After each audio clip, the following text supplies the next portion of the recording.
परमेश्वर ने धरती पर अपनी महिमा की रोशनी करने के साथ साथ अंधेरे को केवल अलग किया और हटाया नहीं। फिर एक ओर उनका बल काम करता है तो दूसरी ओर अंधेरा भी अपनी ओर खींचता है।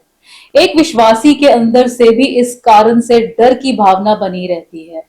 इसमें डर अपने असफल होने का भी होता है कि कहीं मैं उनकी आशा में पूरा ना उतर सकूं। डर पर विजय में चलने की राह पर आज हम विचार करेंगे। शुरू करते हैं परमेश्वर के वचन से। परमेश्वर का वचन हमने यशायाह नबी की पुस्तक उसका 41 अध्याय उसकी 8वीं आयत से लिया है।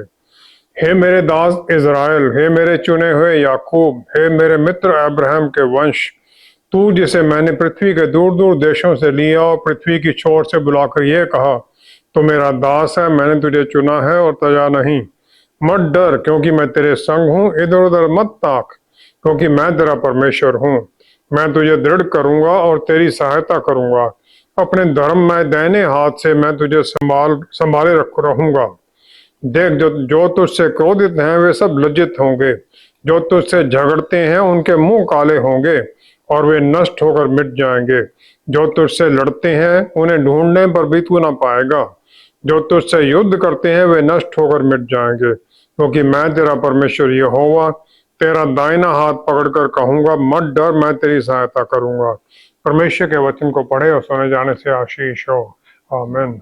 याकूब, मूसा और जोना ने तो परमेश्वर के नाम में अद्भुत काम किए। फिर उनके जीवन में डर का कारण क्या था? जिस प्रकार रोशनी और अंधेरा है, हौसला और डर भी एक इमोशन के दो हिस्से हैं। जब एक आगे बढ़ने की सहायता करता है तो दूसरा पीछे को खींचता है। उत्पत्ति 3 अध्याय 5वीं आयत में जो हवा के ऊपर वो टेम्पटेशन आई कि वर्जित फल को खाना है, तो उसमें उसे कह दिया, तेरी आंखें खुल जाएंगी और तुम परमेश्वर के तुल्य हो जाओगे, क्योंकि तुम बुरे और भले को जान लोगे। उसे अपने जीवन के दो बातों का पक्का पता था। पहला तो ये था कि उनकी पूर्ण संपूर्णता जो है वो परमेश्वर के अक्षर रूप में बनाए गए हैं। दूसरा, उन्हें हर चीज पर अधिकार दिया गया है। उत्पत्ति 1 अध्याय 27-28 आयत में। अब उसमें यह भी उसे पता था कि जो आज्ञा दी गई है, फलवंत हो और धरती को भर दो और उस पर छा जाओ। सिर्फ उसके पास जो कमी थी वो थी बुरे और भले का ज्ञान। इसी पर उसने अपना ध्यान लगा दिया। परमेश्वर के सिवाय ये कोई भी नहीं समझ सकता कि हवा के मन में ये क्यों आया कि वो फल खा ले। हो सकता है उसके मन में ये हो कि जो और ज्ञान प्राप्त करेगी उसके द्वारा वो परमेश्वर की सेवा और भले तरीके से कर सके, या आदम का जो उसे पार्टनर बना के भेजा गया था वो ठीक से काम कर सके। जो लोग परमेश्वर की सेवा में जुड़े होते हैं उनके मन में एक डर हमेशा रहता है कि शायद वो उनकी जो एक्सपेक्टेशन है परमेश्वर के लिए, परमेश्वर की उनकी तरफ है, शायद उस पर पूरा ना उतर सके। लेकिन उसने ये कभी भी नहीं सोचा कि ये जो नॉलेज उसे मिल रही है ये एकेडमिक नहीं है, जैसे पढ़ने से सीखते हैं, ये एक्सपीरियंस बन जाएगा उसके लिए, और फिर उसका असर उसके जीवन पर आगे बढ़ता रहेगा। और जो हम पढ़ते हैं, देखते हैं, ये जो एक्सपीरियंस करते हैं, वो सब कुछ हमारे मनों में एक छाप छोड़ देता है और फिर उसकी अलग अलग लेयर बनती जाती हैं, जो हम कॉन्शियस कहते हैं और सब कॉन्शियस दोनों कहते हैं। और फिर हमारा व्यवहार इनके द्वारा बदलता रहता है, चलता रहता है। जैसे संस्कार कहते हैं, संस्कार हमारे अंदर पूरी तरह बने हुए होते हैं। जो उस हवा ने जो एक्सपीरियंस किया, फिर उसके वचन में वो दिखाई देने लग गया। जब उसका लड़का काइन पैदा हुआ तो उसने उत्पत्ति 4 की पहली आयत में कह दिया कि मैंने यहोवा की सहायता से एक पुरुष पाया है। यहोवा की सहायता से पुरुष पाया है। I have acquired a man, जन्म नहीं दिया है, अक्वायर किया है। और ये आम है बात घरों के अंदर कि जब किसी लड़की को, यंग लड़की को भेजा जाता है मार्केट से कहीं नजदीक से कुछ लेने के लिए, उसके साथ उसके छोटे भाई को भेज दिया जाता है। और इस प्रकार उस लड़की के मन में सदा के लिए एक डर बैठ जाता है अकेले जाने का। अगर औरत ने पाप किया तो आदम ने भी तो पाप किया उसके साथ, क्योंकि उसके साथ वो नहीं था, उसे उसका काम था उसकी सुरक्षा करना, लेकिन ब्लेम सिर्फ हवा पर ही आया। जो सबकॉन्शियस की हमारे अंदर गहरी परतें होती हैं वो हमारे विचारों को और फिर हमारे काम उन सबको प्रभावित करती रहती है। उसके द्वारा फिर हमारा जीवन की शैली दिखाई देने लग जाती है। जो ऊपर की लेयर है, जो कॉन्शियस है, वो जैसे जैसे हम परिस्थितियां झेलते रहते हैं वो बदलती रहती है। बाहर की ताकतों से पर प्रभाव पड़ता रहता है। और जो फेल होने का जो डर है उसके हम 3 एग्जाम्पल देखते हैं बाइबल के अंदर, पवित्र शास्त्र के अंदर, जो कि फिर उन्होंने विश्वास के द्वारा किस प्रकार परमेश्वर के द्वारा सहायता के द्वारा उन पर जा पाई। याकूब पहला है जिसका नाम है सप्लांटर, या वो जो पकड़ता है या दूसरे के हक को छीन लेता है। और उसने अपने बड़े भाई एसाव को, जो उसका पहलौठे का अधिकार था, उसकी भूख के समय पर एक दाल की कटोरी के लिए बेचने को मजबूर कर दिया। उत्पत्ति 25 की 31-32 आयत में देखते हैं। फिर रेबेका उसकी माता के कहने पर उसने एसाव के वस्त्र पहनकर एसाव का बनकर पहलौठे की जो आशीष थी एसाक अपने पिता से ले ली, जिसको दिखाई नहीं देता था। उत्पत्ति 27 के 27 से 29 आयत में हम देखते हैं। अब क्योंकि एसाव ने उसे धमकी दी थी कि उसे मार डालेगा, तो अब याकूब भागता है पद्दन आराम, जहां लबान है रेबेका का भाई। इसहाक और रेबेका दोनों उसे भेजते हैं और वहां पर वो 20 साल रहा। 20 साल में उसने लबान की 2 बेटियां रेखल और लिया दोनों से उसने विवाह किया और उनके बच्चे हुए। और फिर उत्पत्ति 30 की हम 43 आयत में हम देखते हैं, 30 की 43 में हम देखते हैं कि इस प्रकार वह पुरुष अत्यंत धनाढ्य हो गया और उसके बाद बहुत सी भेड़ बकरियां और दासियां और दास और ऊंट और गधे हो गए। और वो बहुत धनी हो गया उस दौरान में। उत्पत्ति 30-43। क्योंकि याकूब को परमेश्वर ने चुना था कि वो अब्राहम की आशीष पाएगा, एसाव को नहीं चुना था। जब वो एसाव से भागता है तो वो बेथल में सो रहा था और फिर स्वप्न में परमेश्वर ने उसे आशीष दी। उत्पत्ति 28 की 13 से 15 आयत में हम देखते हैं। परमेश्वर ने उसे वायदा किया कि जहां पर भी तू जाएगा मैं तेरे साथ होऊंगा, तेरी सुरक्षा करूंगा और मैं तुम्हें इसी प्रॉमिस लैंड में वापस भी लेके आऊंगा। अब उसको जो वो फलवंत हुआ तो लाबान और उसके भाई जो थे वो उसकी तरफ अब वो क्रोधित होने लग गए, फेवरेबल नहीं रहे और फिर इसलिए वो वहां से जो कुछ था सब लेकर भाग लेता है। उत्पत्ति 31 की 21 आयत में। अब क्योंकि आगे वो एसाव से भी डर रहा है जहां वापस जा रहा है, तो उसने अपनी तैयारी की 3 तरीके से। पहला उसने की प्रार्थना, दूसरा मेल मिलाप के लिए तैयारी की भेंट वगैरह आगे भेजकर, और तीसरा युद्ध के लिए भी तैयारी कर ली। उत्पत्ति 32 अध्याय उसकी 12 आयत में, 13 से 15 आयत और 21 आयत में हम ये सब देखते हैं। अब लेकिन फिर भी वो जो जबोक जो झरना था उसके दूसरी तरफ वापस चला गया रात को अकेला। कुछ लोग ये मानते हैं कि वो सबसे भागना चाहता था कि सबको आगे भेज दो मैं भाग जाऊं। याकूब के पास परमेश्वर का वायदा था कि उसे वो सुरक्षित रखेंगे हर परिस्थिति में। और फिर परमेश्वर ने अपने दूत को, परमेश्वर खुद उससे रेसलिंग करने आ जाते हैं और ताकि उसे इस लायक ही न छोड़ें कि वो भाग सके कहीं पर, और उसका नाम बदल देते हैं। उसका नाम याकूब सप्लांटर से धोखा देने वाले से बदलकर इजराइल रख देते हैं। इजराइल राजकुमार है। उत्पत्ति 32 की 24 से 28 आयत में देखते हैं। फिर उसने प्रार्थना कर दी परमेश्वर से। उत्पत्ति 32 का 10वीं आयत में, 32 की 10वीं आयत में उसने कह दिया, जो आपने काम अपनी करुणा और सच्चाई से अपने दास के साथ किए हैं, मैं जो अपनी छड़ी ही लेकर इस यर्दन नदी के पार उतर आया और अब मेरे 2 दल हो गए हैं और वो ऐसे ऐसे कामों में से एक के भी योग्य नहीं हूं। I am not worthy to receive all this from you.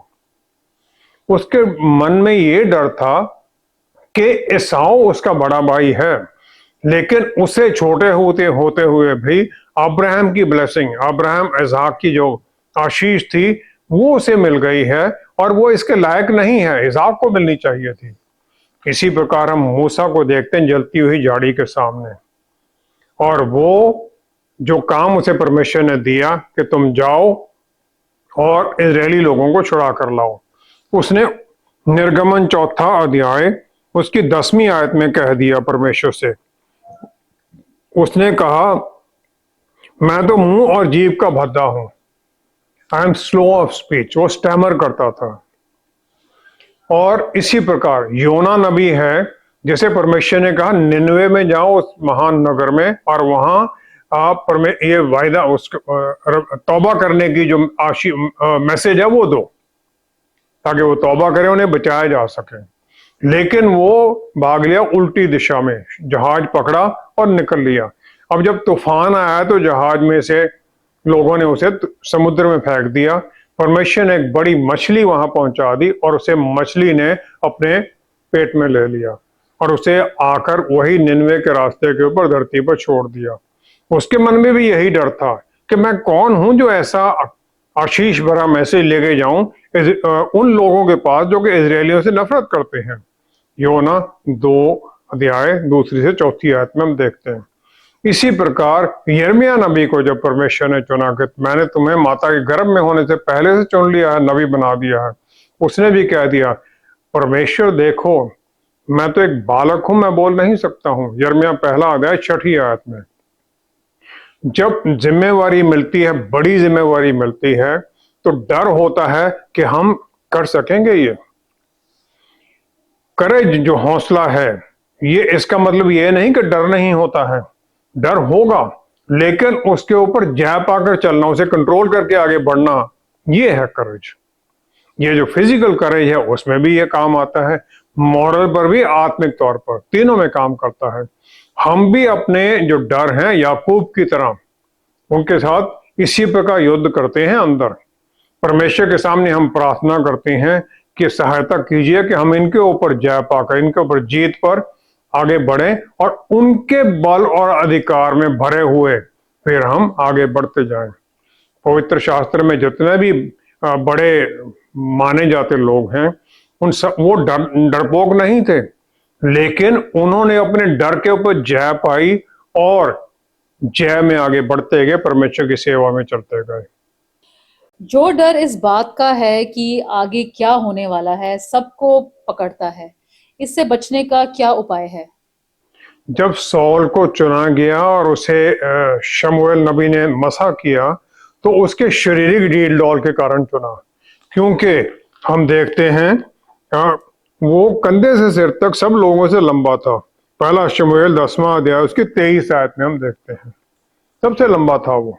और जो इजराइलाइट लोग थे, सेना, फिलिस्तीनियों का सामना करने के लिए युद्ध में पहुंचे हुए थे। एक तरफ फिलिस्ती थे, दूसरी तरफ इजरायली थे और बीच में वैली थी। एक दैत्य था गोलियत, जो कि 9 फुट लंबा था, और वो नीचे आता और उन्हें चैलेंज कर रहा था कि तुम में से एक आदमी चुन लो जो मुझसे लड़ेगा, जो जीत गया हारने वाले उसके दास हो जाएंगे। 1 शमूएल 17 अध्याय 8 से 11 हम देखते हैं। सौल और जो पूरे इजरायली सेना थी सब डर गए पूरी तरह।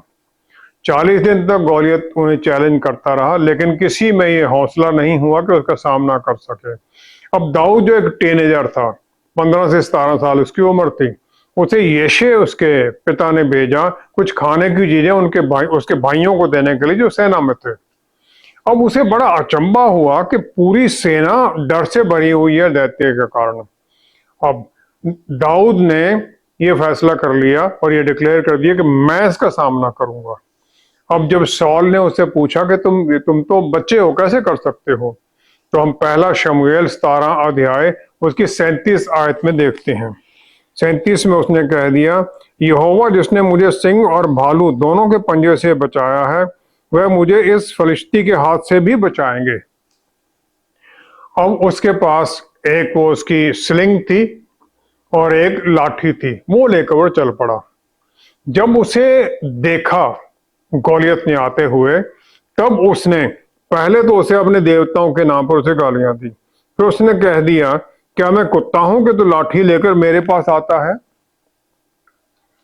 अब दाऊद ने उसे चैलेंज कर दिया। दाऊद ने उसे आगे से जवाब क्या दिया? दाऊद ने उसे कह दिया 43 आयत में, तू तो तलवार और भाला और सांग लिए हुए मेरे पास आता है, परंतु मैं सेनाओं के यहोवा के नाम से तेरे पास आता हूं जो इजरायली सेना का परमेश्वर है, और उसी को तूने ललकारा है। You have challenge the God of Israel, not the Israelite army. और दाऊद के पास कोई लड़ाई का, युद्ध का कोई एक्सपीरियंस नहीं था जैसे दूसरे सोल्जर्स के पास था। सिर्फ उसका एक्सपीरियंस था चरवाहे के होते, उसने शेर और भालू से लड़कर अपनी भेड़ों को बचाया था। उसका कॉन्फिडेंस अपने ऊपर नहीं था, उसका कॉन्फिडेंस था उस परमेश्वर के ऊपर जो बल देते हैं, जो कि स्वर्गीय सेना और इजरायली सेना के परमेश्वर हैं। और उसमें यकीन था कि मैं जीतूंगा ही, और वही उसने कह भी दिया। जो वचन हम बोलते हैं हमारे मन की गहराइयों से निकलते हैं, और फिर वही फैसला, मतलब आउटकम, जो फैसला, रिजल्ट क्या होगा हमारे कामों का, उसी से पता चल जाता है। गौलियत ने अपने आप को एक कुत्ते के समान कह दिया जब उसने दाऊद को वो डंडा लेकर आता हुआ देखा, और कुत्ते की तरह ही मरा फिर वो। पहला यूहन्ना 5वां अध्याय 4थी आयत में यूहन्ना रसूल, जिन्होंने के अत्यंत चैलेंज सामना किए थे, उन्होंने ये कह दिया कि संसार पर जय प्राप्त करता है, और वह विजय जिससे संसार पर जय प्राप्त होती है हमारा विश्वास है। हम अपने विश्वास के द्वारा संसार पर जय पाते हैं। विश्वास में ही दाऊद ने अपनी स्लिंग के साथ एक पत्थर मारा, और वो गोलियत के माथे पर लग गया, और वहीं वो मर गया। जब हम डर पर जय पाते हैं, वो हमारे अंदर से आता है विश्वास के द्वारा, ये हमारी कॉन्शियस के अंदर से आता है, कोई बाहर की फोर्सेस से नहीं आता है। जो हम बोलते हैं फिर वो असर डालता है हमारे ऊपर भी, हमारी परिस्थितियों पर भी। जब हम परमेश्वर के वचन के जो वायदे हैं उनको बोलते हैं, तो हम परमेश्वर को अपनी उस परिस्थिति में आने को आमंत्रित करते हैं। जब हम नेगेटिव बोलते हैं तो हम अपना कंट्रोल शैतानी ताकतों के अधीन दे देते हैं, और वो चार्ज ले लेते हैं हमारे ऊपर, वो अधिकार कर लेते हैं। दूसरा हमारा काम है, पवित्र आत्मा परमेश्वर से ये मांगे कि हमारे जो डर है इनका कारण क्या है, उसे पहचानने में मदद कीजिए, ताकि फिर उनके ऊपर उन्हीं उस अवेयरनेस के साथ जय पा सकें। लोग नोट्स बनाते हैं, जर्नल लिखते हैं अपने जीवन का, ताकि हर दिन की जो डर है उनके ऊपर कैसे वो जय पा रहे हैं, बदलाव कैसे आ रहे हैं, उसको नोट किया जा सके, उसे सीख सकें। तीसरा है, हम ये आशा रखें कि परमेश्वर हमारी परिस्थितियों में डेफिनेटली बदलाव तो लाएंगे ही। रोमियो 8 की 28 आयत में हमें वायदा है कि हर परिस्थिति में जिन्हें परमेश्वर ने चुना है, जो उनके प्यार से भरे हुए हैं, जो उनके पीछे चलने के लिए तैयार हैं, उन हर परिस्थिति में परमेश्वर उनके लिए भलाई ही उत्पन्न करते हैं। परमेश्वर के वायदों पर हम विश्वास करें, क्योंकि वो फेथफुल हैं, विश्वासी हैं, जो उन्होंने वायदा किया उसे पूरा भी करते हैं वो। चौथा है, फिर हमें पढ़ना है और वचन पर मनन करना है, ताकि फिर हमारा जो फोकस है, ध्यान है, वो परमेश्वर के स्वर्गीय बल के ऊपर, उनके प्यार पर केंद्रित रहे। फिर हमें वचन को सुनना है, जो प्रचार किया जाता है, जो सुनाया जा रहा है, क्योंकि विश्वास अपने आप नहीं आता है। रोमियो 10 की 17 के अनुसार विश्वास आता है वचन को सुनने के द्वारा। विश्वास फिर हमें परमेश्वर के बल में उस जीत में चलने के लिए एक्सपेक्टेशन, आशा से भर देता है। पांचवा है, दूसरे विश्वासियों के साथ मेल मिलाप करना, उनसे मिलना। जब हम दूसरे विश्वासियों से मिलते हैं तो हम देखते हैं कि उनके सामने भी इसी प्रकार के डर आ रहे हैं, और फिर प्रार्थनाओं के द्वारा, एक दूसरे के लिए प्रार्थना के द्वारा और उनकी गवाही के द्वारा हमें भी बल मिलता है, हम भी एनकरेज हो जाते हैं। इस प्रकार दूसरों से मिलने से जो हमारे अंदर अननेसेसरी टेंशन और स्ट्रेस आ जाता है, उससे हम निकलते हैं, और फिलिपियों 4 की 8 की आज्ञा के अनुसार हम अच्छी और भली बातों के ऊपर केंद्रित होने लग जाते हैं, हमारा ध्यान हम उन पर शिफ्ट कर लेते हैं। छठा है, सफलता और विक्ट्री के बारे में सोचना, उसके बारे में विजुअलाइज करना। इब्रानियों की पुस्तक 11 अध्याय 1 आयत में विश्वास है रिजल्ट के ऊपर, अभी जो नहीं दिखाई दे रहे हैं, अभी बदलाव आया नहीं है, लेकिन विश्वास में हम मान लेते हैं कि वो होगा, और फिर हम परमेश्वर का धन्यवाद करते हैं कि जो आपने वायदा किया है उसका आपने उत्तर दे दिया है, और हमारी प्रार्थनाओं का आपने उत्तर दे दिया है।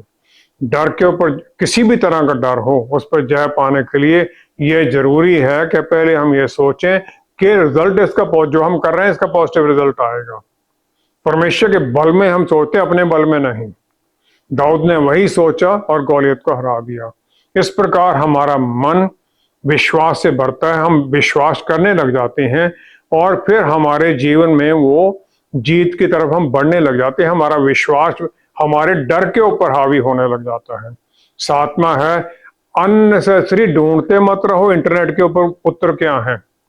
ऐसे बहुत एडवाइजर मिल जाएंगे आपको इंटरनेट के ऊपर जो उल्टी सीधी हर तरह की सलाह देंगे और कंफ्यूजन डाल देंगे आपके मन में। वचन ही एक बेस्ट सोर्स है जिसमें हमारे सवालों के सब उत्तर मिलते हैं। और हम जिस पर हमें यकीन हो कि ये परमेश्वर का जन है, वचन पर चलता है, हम उसकी सहायता भी ले सकते हैं। चारों तरफ हमारे शैतानी ताकते हैं और हमारे जीवनों में ये नहीं है कि सब कुछ वही होगा जो हम चाहते हैं, लेकिन इसका मतलब ये भी नहीं है कि हमारी परिस्थितियां बुराई में ही बनी रहेंगी। हम अपने परिस्थितियों को कंट्रोल करने की कोशिश ना करें। ये इस बात पर ध्यान रखें कि परमेश्वर हैं, हमसे प्यार करते हैं, हम उनके परिवार का हिस्सा हैं और वो हमारी भलाई चाहते हैं। इस प्रकार फिर हम डर और चिंता को अपने जीवन पर अधिकार नहीं देते हैं। डर एक नेचुरल रिएक्शन है कि हम हर तरह के खतरों से बचे रहें, उसको हमने समझना है और डर में चलते हुए भी अपने जीवन में आगे बढ़ते जाना है ताकि परमेश्वर हमारी सहायता करें और हम जीत में चलें। सब कुछ जानते हुए भी डर हमारे ऊपर हावी क्यों होने लगता है? परमेश्वर ने हर जन में एक डर डाला है ताकि उसे सावधान हो सके और खतरे से बच सके। लेकिन डर जो हमें पैरालाइज कर देता है वो परमेश्वर की तरफ से नहीं, वो शैतान की तरफ से है। शैतान जो आता है गरजते सिंह की तरह कि किसी वो पकड़ सके उसे फाड़ खाए। वो जो डर जाते हैं, रुक जाते हैं, उन्हें पकड़ लेता है। पहला पतरस 5वां अध्याय 8वीं आयत में जो हमें आत्मिक युद्ध के लिए हथियार दिए गए हैं परमेश्वर के द्वारा, सब हमारी सुरक्षा के लिए हैं। और सिर्फ आत्मा का जो तलवार है परमेश्वर का वचन, वो भी हमारी सुरक्षा के लिए एक ही हथियार है, बाकी सब ढाल वगैरह है।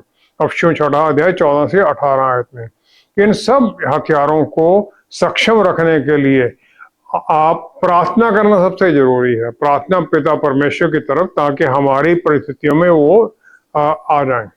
शैतान और उसकी जो दुष्टता की ताकतें हैं वो सच्ची हैं, बलवान हैं, और हमारा जो स्ट्रांग विश्वास है इसका मतलब ये नहीं कि हम उनकी तरफ उनको ढूंढने के लिए चले जाएं। हम तो शैतान को आज पकड़ेंगे ही, ये हमारे लिए कोई आज्ञा नहीं है। यशायाह नबी की पुस्तक 8वां अध्याय 19 आयत में हमें एक स्पेसिफिक वार्निंग दी गई है।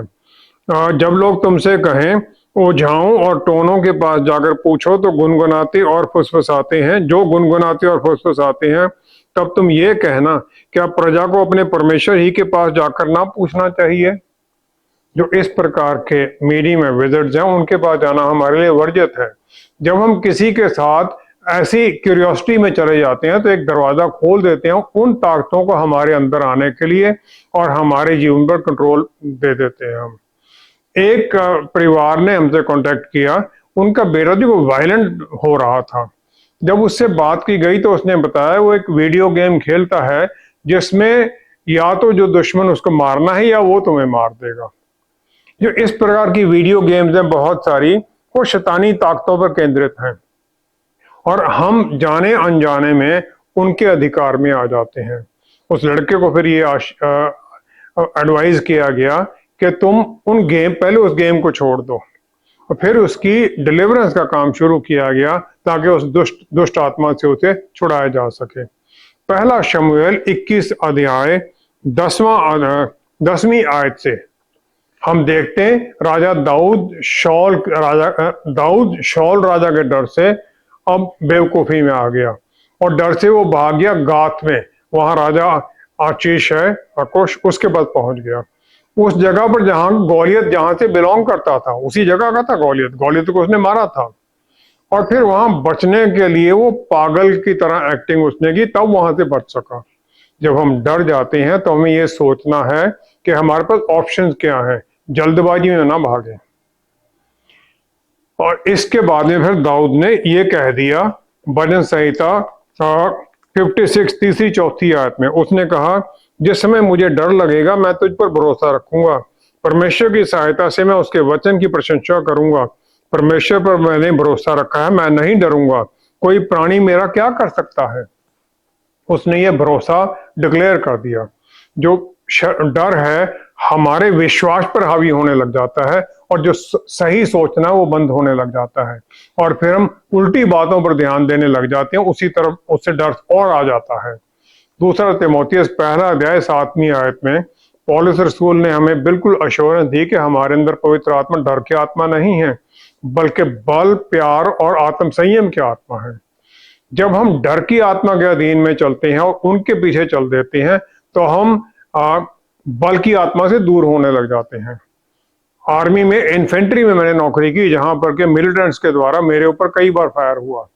ये नहीं कि मुझे डर नहीं लगता था, लेकिन डर लगता जरूर है, लेकिन उस पर जय पाकर उसको कंट्रोल करके हम आगे बढ़ते हैं और एक हौसले के साथ आगे चलते जाते हैं।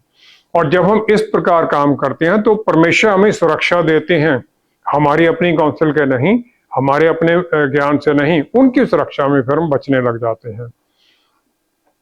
यशायाह नबी के पुस्तक 41 अध्याय 10वीं आयत में परमेश्वर ने एक बड़ा क्लियर वायदा कर रखा है हमें। उन्होंने कहा, मत डर क्योंकि मैं तेरे संग हूं, इधर उधर मत ताक क्योंकि मैं तेरा परमेश्वर हूं, मैं तुझे दृढ़ करूंगा और तेरी सहायता करूंगा, अपने धर्म में दाहिने हाथ से मैं तुझे संभाले रहूंगा। With my right hand I will uphold you. जब हम ये बातें और परमेश्वर के वायदों को डिक्लेयर करने लग जाते हैं तो डर हमसे दूर होने लग जाता है और फिर हम परमेश्वर के बल में हर परिस्थिति का सामना कर सकते हैं। परमेश्वर ने और मूसा ने यहोशू को, जो इजरायलियों को प्रॉमिस लैंड में ले जाने के लिए लीडर नियुक्त हुआ था, 5 बार उन्होंने बताया, डर मत। परमेश्वर जो हमारे मनों की बातों को जानते हैं, अपने वचन के द्वारा हमें कहते हैं अपने सब चिंताएं उनके ऊपर डाल दो, लेकिन हम हर परिस्थिति को कंट्रोल करना चाहते हैं और इस प्रकार हम नहीं डालते हैं और फिर हम भी दाऊद की तरह उस शैतानी ताकतों के अधीनगी में आकर बेवकूफी के स्टेप उठा लेते हैं, उन्हीं के पास चले जाते हैं। हमें परमेश्वर पर विश्वास रखकर, उनके वायदों पर विश्वास रखकर चलना है और डर अपने आप ही फिर हमसे दूर होने लग जाता है। पवित्र आत्मा परमेश्वर हमें अंदर से बदलने लग जाते हैं और फिर हम जीत में चलते हैं। आइए हम प्रार्थना करें। पिता परमेश्वर, धन्य है आपने हमें आशीषित किया है, आपने हमें चुना है, हमारे पापों से हमने माफी दी है, हमें हर तरह के अस्त्र शस्त्र दे दिए हैं और पवित्र आत्मा परमेश्वर हमारे अंदर रहें ताकि हमें बल और आत्म संयम से भरें और फिर हमें रास्ता दिखाएं और फिर हमें प्रार्थना करने में भी सहायता करें ताकि हमारी परिस्थिति में आपका बल ढूंढें और उसी में फिर हम चलें। आप हमारे साथ हैं, आपका वायदा है। बस जितने भी हम जुड़े हुए हैं, हम सब के पास किसी ना किसी परिस्थिति ऐसी है जिससे हमें डर लगता है, लेकिन हम वो सब कुछ आपके सामने रखकर आपके बल में, आपकी अधीनगी में आगे बढ़ते जाएं ताकि हम जीत पाएं। सारी महिमा और आदर आपको देते हुए पिता परमेश्वर सब कुछ प्रभु यीशु के पवित्र नाम में मांगते हैं। आमीन, आमीन, आमीन। एक एड में कहते हैं कि डर के आगे जीत है, क्योंकि डर हमें बांध लेता है और इससे निकलने का उपाय विश्वास में आगे बढ़ने में है। जब हम किसी भी परिस्थिति में जो सबसे बुरा हो सकता है समझ लेते हैं तो उसे ठीक करने की राह भी मिल जाती है। हौसला डर के ऊपर जय में आगे बढ़ना है। डर रहेगा लेकिन फिर हमें कंट्रोल नहीं कर सकता। Thank you so much for watching. See you next time. Stay blessed. Shalom.